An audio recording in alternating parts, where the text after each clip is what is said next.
you're looking at the F-holes.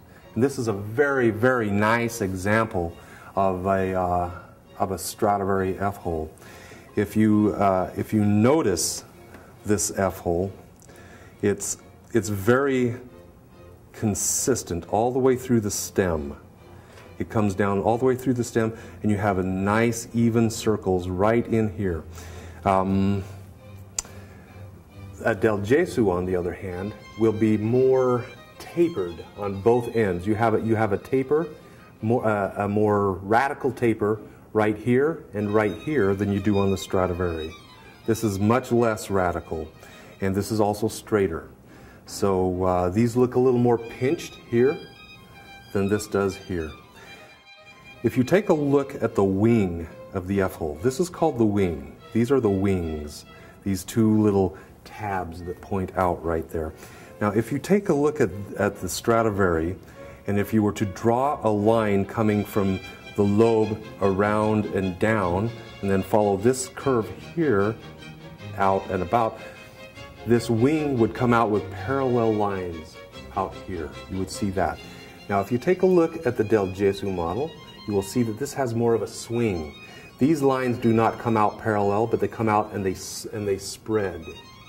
And that's a very typical part of that design between a Stradivari and a Del Gesù. And the more you look at them, the more that you can compare, and you have a wall full of instruments right in front of you, and you can look from one to another, and if you see nothing but the wings of the F-holes, you go through this exhibit and it will change the way you view things. It's a wonderful sight.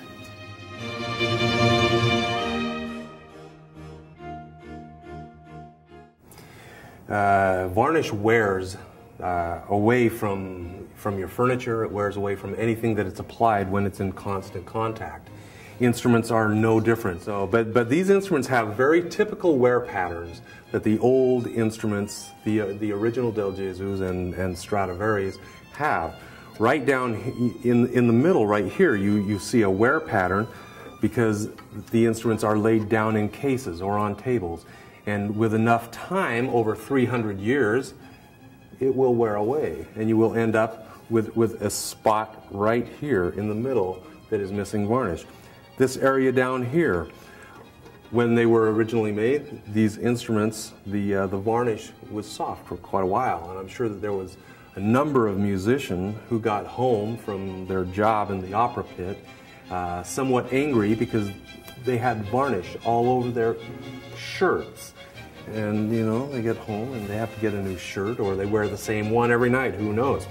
But this is a very typical shoulder wear pattern right there. And along with that, you put the instrument up here like this, and you end up with wear patterns along the ribs right here. You end up with wear patterns along here where your hand comes into contact.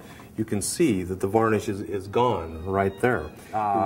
Right back here, there is a very slight varnish missing on this up in the hand region. When an instrument is being played like this, and when it's being tuned, it's also grabbed like this oftentimes. Players will move like this, and you'll end up with wear patterns that come onto the side of the scroll. You'll see the dark varnish coming down all inside, deep inside the turns on these instruments.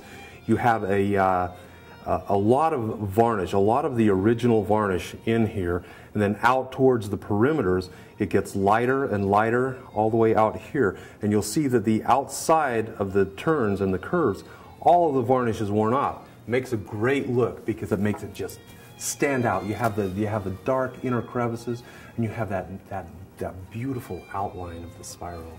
It's just, you know, it's beautiful, absolutely beautiful.